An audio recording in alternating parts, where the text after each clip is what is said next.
వాళ్ళ నాయకుడి దగ్గర నుంచి మొదలుపెట్టుకుని ఇటు మంత్రులు కానీ ఇక కార్యకర్తలు కానీ ఎవరైనా కానీ అందరూ కూడా ఒక్కసారిగా జగన్మోహన్ రెడ్డి గారి యొక్క వ్యక్తిగత హననం మీద వాళ్ళ యొక్క ప్రెస్ మీట్లు మొదలుపెట్టారు. ప్రజలు ఎక్కడ ప్రశ్నిస్తారని భయం వేసిన వాళ్ళకి ఈ డైవర్షన్ పాలిటిక్స్ అనేది చాలా అలవాటే, మొదటి నుంచి కూడా వాళ్ళు చేస్తున్నటువంటి పద్ధతే. ఎంత నీచానికి దిగజారిపోయారంటే గొడ్డల పార్టీ అని, మీ బాబాయిని చంపించింది నువ్వు కాదా అని, మీ తల్లి గారిని చెల్లి గారిని ఇబ్బంది పెట్టలేదా అని, ఇక ఒకటి కాదు అనేకం అన్నమాట. ఈ విధంగా వ్యక్తిగత హననం చేస్తున్నప్పుడు జగన్మోహన్ రెడ్డి గారు ఎవరిది తప్పుడు రాజకీయం, ఎవరిది గొడ్డల పార్టీ గురించి మీరు మాట్లాడుతున్నారు, అసలు వెన్నుపోటు అనేదానికి బ్రాండ్ అంబాసిడర్ అయినటువంటి చంద్రబాబు నాయుడు గారి గురించి, అసలు ఆయన హయాంలో జరిగినటువంటి హింసాత్మక చర్యలు కానీ హత్యలు కానీ వాటన్నిటిని ప్రస్తావిస్తూ ముఖ్యంగా విజయవాడలో జరిగిన ఎన్కౌంటర్ దశరథరామ్ గారి హత్య గురించి, అలానే వంగవీటి మోహన్ రంగా గారి హత్య గురించి ప్రస్తావించారు. దావన్నీ చేయించినటువంటి ఈ హత్యల వెనకాల ఉన్నటువంటి కుట్ర గాని హస్తం గాని చంద్రబాబు నాయుడు గారు మీది కాదా అని ఎప్పుడైతే ఆయన నిలదీశారో ఒక్కసారిగా ఉలిక్కిపడి తిరిగి మళ్ళా బురద జల్లటం మొదలుపెట్టారు. ఏమనంటే ఆ రంగా గారి హత్య కేసులో ఉన్నటువంటి ముద్దాయిలకి మీ నాన్నగారు స్థావరం ఇవ్వలేదా కాంగ్రెస్ పార్టీలో అని చెప్పని మాట్లాడారు. కాంగ్రెస్ పార్టీ ఏమన్నా రాజశేఖర రెడ్డి గారి సొంత పార్టీయా? కాదు కదా. దేవినేని నెహ్రూ గారు ఆయన ముద్ద అయి ఉండొచ్చు. దేవినేని నెహ్రూ ఆయన హైకమాండ్తో మాట్లాడుకుని కాంగ్రెస్ పార్టీలో వస్తానంటే రాజశేఖర రెడ్డి గారు ఎవరు కాదని చెప్పడానికి? దానికి రాజశేఖర రెడ్డి గారికి రంగా గారి హత్యకి సంబంధం ఏంటి? అసలు రాజశేఖర రెడ్డి గారికి రంగా గారికి ఉన్నటువంటి అవినాభావ సంబంధం గురించి కూడా నేను మీ అందరికీ తెలియజేయాలి. ఎందుకంటే ఎన్నో సందర్భాల్లో ఎన్నో వేదికల మీద నేను చెప్పడం జరిగింది, రంగా గారి యొక్క హత్య వెనకాల జరిగినటువంటి కుట్ర అనేది చిన్న విషయం కాదు అని. అసలు రాజకీయంగా రంగా గారు కాంగ్రెస్ పార్టీలో రావడానికి అప్పుడు పిసిసి ప్రెసిడెంట్గా ఉన్నటువంటి రాజశేఖర రెడ్డి గారి యొక్క మద్దతు ఎంత ఉందో ఎంతమందికి తెలుసు? ఆయన యొక్క ప్రమేయంతోనే ఆయన యొక్క ప్రోత్సాహంతోనే వంగవీటి మోహన్ రంగా గారు కాంగ్రెస్ పార్టీలోకి రావటం, ఆయన అప్పటికే ఇండిపెండెంట్గా కార్పొరేటర్గా జైల్లో ఉండి గెలిచినటువంటి ఘనత అందరికీ తెలుసు. అలాంటి వ్యక్తిని రాజకీయంగా కాంగ్రెస్ పార్టీలో ప్రజానాయకుడిగా ఎదిగితే ఇంకా బాగుంటుందని చెప్పని ఆయన ఆహ్వానించడం, దాని తర్వాత 85లో వంగవీటి మోహన్ రంగా గారికి ఎమ్మెల్యే టికెట్ ఇవ్వద్దని చెప్పని ఇక్కడున్నటువంటి ఎంతో మంది నాయకులు అడ్డుకుంటే రాజశేఖర్ రెడ్డి గారే ఆయనకి తప్పనిసరిగా ఒక మంచి ప్రజాదరణ ఉన్నటువంటి నాయకుడు అని చెప్పని ఎమ్మెల్యే టికెట్ ఇవ్వడం కూడా జరిగింది. అలాంటి మంచి స్నేహితుల మధ్య మీరు ఇవాళ మీ అవసరాల కోసం బురద జల్లటం ఎంతవరకు కరెక్ట్ అని అడుగుతున్నాం. మరి అలాంటి ఎదుగుతున్నటువంటి నాయకుడిని మీరు అడ్డుకొనడానికి మీ అధికారాన్ని అడ్డుపెట్టి మీకు అనుకూలంగా పనిచేసేటువంటి ఇక్కడ ఎస్పీని వ్యాస్ని వేసినటువంటి ఆయన ద్వారా మమ్మల్ని ఇబ్బంది పెట్టి, అంటే ముఖ్యంగా రంగా గారు చేస్తున్నటువంటి ఆయన అనుచరుల్ని కానీ ఆయన కార్యకర్తల్ని కానీ ఆయనని కానీ ఎన్నో సందర్భాల్లో ఇబ్బందులు పెట్టినటువంటి వార్తలు అప్పుడు పేపర్లలో ఎన్నో వచ్చాయి. తర్వాత ఆయనకి రోజు రోజుకి అందుతున్నటువంటి ప్రజాదరణను చూసి ఏదో ఒక విధంగా ఈయనని తుదముట్టించాలని చెప్పని ప్రయత్నం చేసిన విషయం అందరికీ తెలుసు.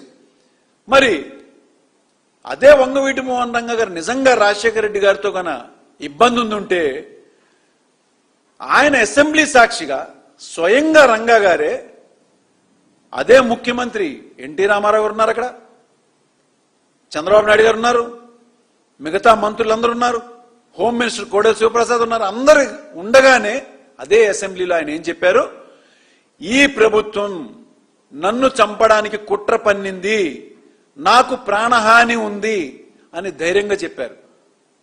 మరి అదే రాజశేఖర రెడ్డి గారి వల్ల ఉండుంటే చెప్పేవాళ్ళు కదా, నాకు రాజశేఖర రెడ్డి గారి వల్ల కూడా ఉంది, ప్రాణహాని ఉందని. ఇంత స్పష్టంగా ఆయన నోటితో ఆయనే నాకు ప్రాణహాని ఉంది అని అసెంబ్లీ సాక్షిగా చెప్పినటువంటి రంగా గారిని, ఆయన మాటలను పక్కన పెట్టి ఇంత నీచానికి దిగజారుతారా మీరు రాజకీయాల కోసం?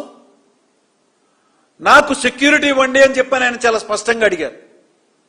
ఆయనకు ఆ రోజు ప్రజల్లో ఉన్నటువంటి ఆదరణ వల్ల మిమ్మల్ని ఎండగడుతున్న, మీరు చేస్తున్నటువంటి తప్పుల్ని ఎండగడుతున్న చూసి తట్టుకోలేక ఆయన్ని చంపించాలని మీకు అనుకూలమైనటువంటి అధికారుల్ని మీరు ఎక్కడ ఎస్పీలుగా పంపించి ఆయన ఎన్ని రకాలుగా ఇబ్బందులు పెట్టారు. దాని ద్వారా ఆయనకి వస్తున్న రోజు రోజుకి ఇంకా మీరు చేస్తున్నట్టు తప్పుడు పనులకి ఆయనకి ప్రజాదరణ పెరిగేసరికి ఇంకా మీరు పోలీస్ డిపార్ట్మెంట్లో కూడా ఈయనకు అనుకూలమైనటువంటి వ్యక్తులు ఉన్నారని చెప్పని దాదాపు 350 మందికి పైన ఉన్నటువంటి పోలీసు వాళ్ళను కూడా ఈ కృష్ణా జిల్లా నుంచి మీరు బదిలీ చేయడం జరగలేదా? 6 నెలల క్రితమే ఆయన చంపడానికి ప్రయత్నం చేసిన 6 నెలల క్రితమే ఇవన్నీ జరిగినాయి. ఆ విషయాన్ని కూడా అప్పుడు జూలైలో జరిగినటువంటి కాపునాడు యొక్క మీటింగ్ లో ఈ యొక్క ప్రస్తావన, అనేక అంశాల్లో ఈ యొక్క ప్రస్తావన కూడా రాలేదా? ప్రతి ఒక్కదానికి స్పష్టంగా అన్నిటికీ కూడా ఆధారాలతో సహా ఉన్నాయి. అదే రంగా గారిని ఎస్పీ వ్యాస్ గారు నేను డైరెక్ట్ గా ఉంటే ఇది సాధ్యం కాదని ఆయన బదిలీ అయ్యి గిరీష్ కుమార్ గారిని అక్కడ పెట్టి కోడేల శివప్రసాద్ గారు, అప్పుడున్నటువంటి హోంమంత్రి, ఎస్పీ వ్యాస్ వీళ్ళిద్దరూ కలిసి కుట్ర పన్ని మరీ చంద్రబాబు నాయుడు గారి యొక్క ప్రోద్బలంతోనే ఆ రోజు రంగా గారిని చంపించారు. చంపించిన తర్వాత ఏం చేశారు? ఆ కేసుని ఇక్కడ లోకల్లో ఉన్నటువంటి నాయకులు, వీళ్ళ మధ్య వర్గ విభేదాలున్నాయి, తగాదాలున్నాయి, గ్రూపు తగాదాలున్నాయని చెప్పని ఇక్కడ ఉన్నటువంటి దేవినేని నెహ్రూ వాళ్ళ అనుచరులను అందరినీ కూడా ఆ కేసులో మీరు ఇరికించారా లేదా? అసలు కృష్ణా జిల్లా నుంచి ఒక్క వ్యక్తి కూడా ఆ యొక్క మర్డర్ కేసులో లేడు. ఎందుకంటే రంగా గారి యొక్క మర్డర్ని 25 అడుగుల దూరం నుంచి చూసినటువంటి వ్యక్తిని నేను. అప్పుడు నాకు 15 సంవత్సరాలు. ఈ విషయాన్ని నేను ఎన్నో సందర్భాల్లో అటు మీడియా పరంగానే కానీ వేదికల మీద కానీ చెప్పాను. ఇవాళకి కూడా నేను ముగ్గురిని, ఆ యొక్క స్పాట్లో ఉన్నటువంటి వాళ్ళని నేను ముగ్గురిని గుర్తుపట్టగలను కూడా చెప్పాను. ఏదో ఒక సందర్భంలో ఆ యొక్క పర్సన్స్ యొక్క చిత్రాలని నేను గీయించి మీడియా పరంగా కూడా నేను తప్పనిసరిగా బయటికి తీసుకొస్తాను. ఎవరో అంటారు ఈ 3-4 రోజుల్లో మీ యొక్క పచ్చ మీడియాలో కూర్చోబెట్టి అక్కడ ఆ రోజు బాంబులు వేసినటువంటి వాళ్ళల్లో కడప నుంచి వచ్చిన ఆ బాంబులు అని చెప్పాను. కడప నుంచి వచ్చిన బాంబులు అని చెప్పని మీకు అంత స్పష్టంగా తెలిస్తే ఆ యొక్క కేసుని మీరు ఆ రోజే సిబిఐకి ఎందుకు అప్పగించలేదు? రంగా గారి యొక్క మర్డర్ తర్వాత సంవత్సరం పైన మీరు అధికారంలో ఉన్నారు కదా, మీకు ఆ యొక్క మర్డర్తో ఎటువంటి సంబంధం లేనప్పుడు మీరు సిబిఐకి ఎందుకు అప్పగించలేదు మీ యొక్క హయాంలో? తర్వాత కాంగ్రెస్ వచ్చిన తర్వాత ఆ కేసుని సిబిఐకి అప్పగించడం జరిగింది. ఆ తర్వాత మళ్ళా మీరు తిరిగి అధికారంలోకి వచ్చినాక 94లో ఇక్కడ ఉంటే సాక్ష్యాధారాల్ని మీరు మార్చడానికి, ప్రలోభ పెట్టడానికి ఇబ్బంది అవుతుందని చెప్పని ఆ కేసుని మీరు తెలంగాణకి మార్చలేదా? చంద్రబాబు నాయుడు గారు ఆ టైంలో మీరు అధికారంలో లేరా? కేసులోనేమో మీకు నచ్చనటువంటి దేవినేని నెహ్రూని, వాళ్ళ యొక్క అనుచరులనేమో గ్రూపు తగాదాల్లో జరిగినటువంటి మర్డర్ అని చెప్పని మీరు చిత్రీకరించి దాన్ని, కేసుని తెలంగాణలోకి మార్చలేదా? అంత చిన్న విషయమే ఉంటే రాష్ట్రం మొత్తం కూడా ఒక్కసారిగా ఉడికిపోలేదా? దేశం కూడా ఒక్కసారి ఉలిక్కిపడలేదా? వంగవీటి మోహన్ రంగా గారిది చిన్న విషయం అయితే దీని వెనక పూర్తి స్థాయిలో ప్రభుత్వం యొక్క ఇన్వాల్వ్మెంట్ ఉంది. రంగా గారిని చంపిన స్థలం నుంచి కేవలం 1 ఫర్లాంగ్ దూరంలోనే అప్పుడు మహిళా పోలీస్ స్టేషన్ కూడా ఉంది. ఇంకొక ఫర్లాంగ్ దూరంలో అంటే పీడబ్ల్యూడి గ్రౌండ్ కి ఇటుపక్క పోలీస్ స్టేషను, అవతల వైపు డైరెక్ట్గా ఎస్పీ ఆఫీస్ ఉంది, ఎస్పీ నివాసం ఉంది. ఇంత దగ్గరలో జరిగినటువంటి ఈ యొక్క సంఘటన ఒక అరగంట పాటు ఎవరు కూడా ఎందుకు రాలేకపోయారండి పోలీసులు ఆ ఘటన దగ్గరికి? మరి ఆ ఘటన యొక్క జరిగినటువంటి మీరంటున్నారు కదా కడప సంబంధించిన బాంబులని, వాటి యొక్క ఆధారాలు తీసుకుని సిబిఐకి అప్పచెప్పినప్పుడైనా మీ యొక్క సిన్సియారిటీగా ఉండుంటే, నిజంగా చిత్తశుద్ధి ఉండుంటే ఆ యొక్క కేసులో మీరు ఈ సాక్ష్యాధారాలు ఎందుకు ప్రెజెంట్ చేయలేకపోయారు? ఎందుకు పెట్టలేకపోయారు? ఆ కేసు 2002 మార్చి 4వ తారీఖున సరైన సాక్ష్యాధారాలు లేవు అని రంగారెడ్డి కోర్టులో కొట్టేశారే. మరి ఇన్ని ఆధారాలు మీకు ఉండంగా రాజశేఖర రెడ్డి గారు కూడా దీనిలో ఉన్నారని తెలిసినప్పుడు మీరు చేయించాల్సింది కదా. రంగా గారిని చంపినప్పుడు తెలుగుదేశం పార్టీని అధికారంలో ఉంది. ఆ కేసు రంగారెడ్డి కోర్టులో కొట్టేసినప్పుడు కూడా 2002లో ఇదే చంద్రబాబు నాయుడు గారు ఉన్నారు. కానీ పేర్లు, సాక్ష్యాలు, కేసులో ఉన్నటువంటి ముద్దాయిలందరినీ మాత్రం ఆయనకి పడనటువంటి రాజశేఖర్ గారిని పెట్టడం జరిగింది. ఎందుకంటే దేవినేని నెహ్రూ గారు స్వయంగా ఆయన ఇంటర్వ్యూలో నాకు చంద్రబాబు నాయుడు గారికి ఎన్నో సందర్భాల్లో మా ఇద్దరి మధ్య పార్టీలో విభేదాలు ఉన్నాయని చెప్పడం చాలా సందర్భాల్లో జరిగింది. మేము కూడా ఆ రోజు చాలా మంది ద్వారా తెలుసుకున్నది ఏంటంటే